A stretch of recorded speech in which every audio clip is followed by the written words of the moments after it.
What's going on, everybody? We're going to be interviewing Jim's ex-girlfriend today and pretty much hear her side of the story about the whole saga between her and Jim breaking up. And your name, please? Tutupie. Tutupie. And what do you do? I work as a presenter on Rhythm 94.7, and I'm trying to start a clothing line. I've actually started a clothing line called Couture. Okay. Yeah. And what is your relationship with Jim Iyke? I was his girlfriend. Okay, for how long? 5 amazing months. And could you share some of your experiences, how you met him, things of that nature? Yeah. Okay, I interviewed him. I was asked to interview him during his album launch. So from there we started talking, and somehow we ended up dating. Okay. And exactly what caused you guys to break up? There were a lot of issues. The fact that he abused me physically. Okay. And he's a huge fraud, and I don't want to end up in jail because of that. Okay. Could you go into detail how the abuse started? Yeah, of course. So we go out this night. We went to Soho. Where is Soho? It's a club in Abuja, and we'll say too. Okay. Yeah, and normally he doesn't like it when I talk to guys. So he's like, so I met my friend that I haven't seen in a very long time, and I hugged him, and he was, marking the guy.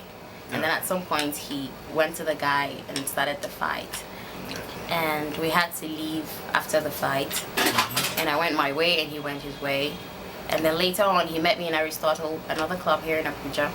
And he met me there and he picked me up, all sorry for fighting, blah, blah, blah. And then we go back to his. We sleep and we wake up the next morning and I'm like, I want to talk about the fight. Like, I'm really tired and I'm done with all these embarrassments. You're always fighting people over me. Like, it doesn't make sense. Okay. And he goes, he doesn't want to talk about it. The guy deserved it. And I'm like, no, he only hugged me. I had the chance to say no, but I actually hugged the guy back. In fact, I gave him the first hug. Okay. Yeah. And then Jim was like, okay. He still doesn't want to talk about it. And I go, whatever. And he pulls me from the couch. And the next thing, I'm dying before he lets me go. Like, he beats me up completely. He strangles me. I'm bleeding from my nose and my mouth, of course, because he threw punches at me. And yeah, so finally I got the chance to, when he got up crying and saying, oh, what have I done? He went to the bathroom, I don't know, trying to get a towel or something, wet a towel. And then I ran out of the room, I took his car keys and I drove off. So my first stop was in front of Steady Plaza, where I called his friend to come see what he's done to me. And the friend comes and he sees it and he calls Jim, and I don't know what he says to Jim, but he was pretty much upset. And then I drove home, and then I met my sister who took me to the hospital as soon as I got home. And yeah, my dad actually saw me, but I lied to him then that I fell in the bathroom. Okay. Yeah, I told him I had a nasty fall in the bathroom. So, yeah. Basically, that was what happened. And then, of course, the normal acting, crying, I'm sorry, I don't know what got over me, blah, blah, blah. Okay, so you guys are no longer together? No. And do you still keep in contact with him? Nope. Okay. He passes his messages through the media. Okay, and exactly what has been going on? What was his side of the whole story? It's been crazy because Jim doesn't have like anything to say against me, so he's cooking up stories like, oh, I tried to tie him down with pregnancy, because that's the only thing I've seen that he's said so far. And is that true? Of course not. I would never, first of all, I don't think along that line. I'm against people that do that. Actually, I'm sorry to people that actually have that marriage, babies out of wedlock, but then I don't think like that. I'm against that, so why would I even want to do that? I wasn't that serious with him. I wasn't thinking marriage. Okay. So, yeah. Okay, another issue that came up was the whole Jim Iyke charity issue. Yeah. Could you enlighten us as to how the whole charity organization started? Yeah, actually he got this orphanage in Kaduna.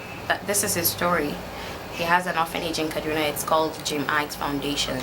And his album launch was actually for fundraising to the orphans. And then I remember that night, people pledged, altogether the amount was 15 million. Okay. And I bear witness to at least getting up to 7 to 8 million. Okay. Because most of the transactions I did it like collecting the money and talking to the people that said they were going to give him the money and stuff like that.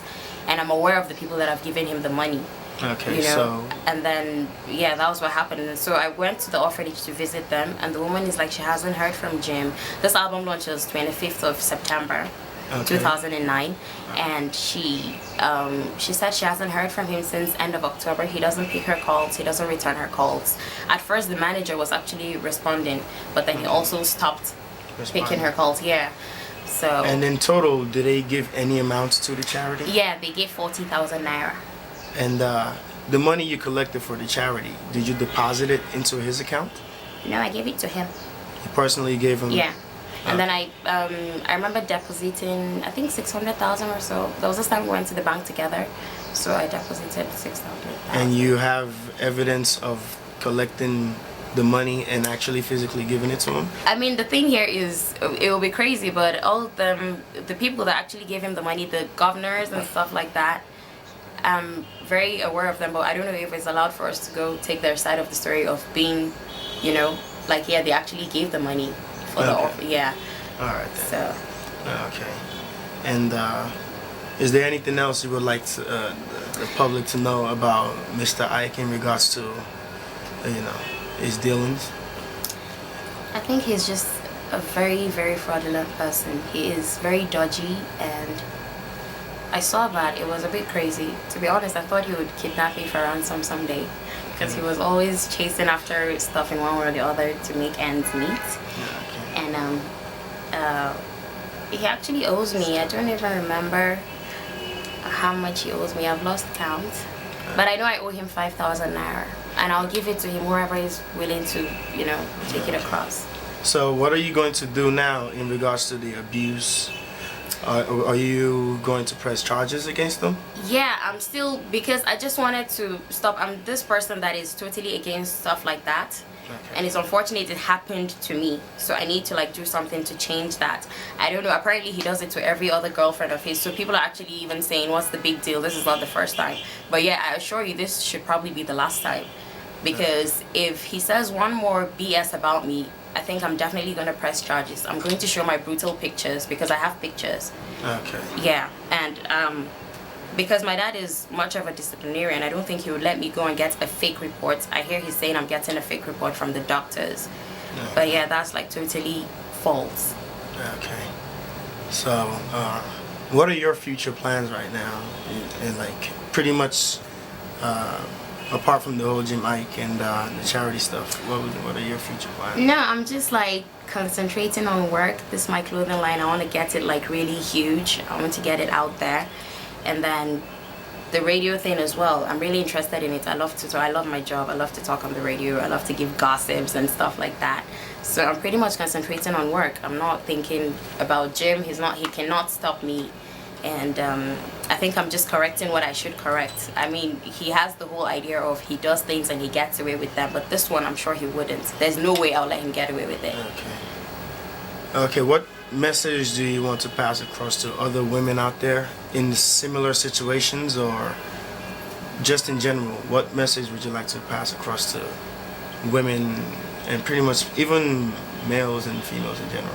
Okay, first of all, you shouldn't even be with a guy that will give you terms on who to and who not to talk to. Okay. You shouldn't be with a guy that gets into fights because you're talking to guys, being a girl. You shouldn't, it's outrageous to even be with someone that insults you verbally, because that would definitely lead to a physical assault someday. And yeah, talking on Jim's side, he's an actor, so everything goes for him. He can cry and do whatever he wants to do, but it's all act. It's in him. He's a psycho. He doesn't do drugs. He doesn't smoke. He doesn't drink. So I guess it's a mental thing. Yeah, so I'm telling the girls out there to like walk away when it happens. Before it even happens. I mean, when you see it coming, walk away. I should have done that. I should have walked away when I saw him fighting other people because of me. I should have known one day he would do it to me. Okay. And yeah, he kept saying I deserved it because I'm aware I don't like it. He doesn't like it when I talk to guys, and I still did that. Okay. Yeah. All right then. Thank you very much for the interview, and You're welcome. hopefully, this can get resolved in the proper manner. Definitely. Thank you. Thank you.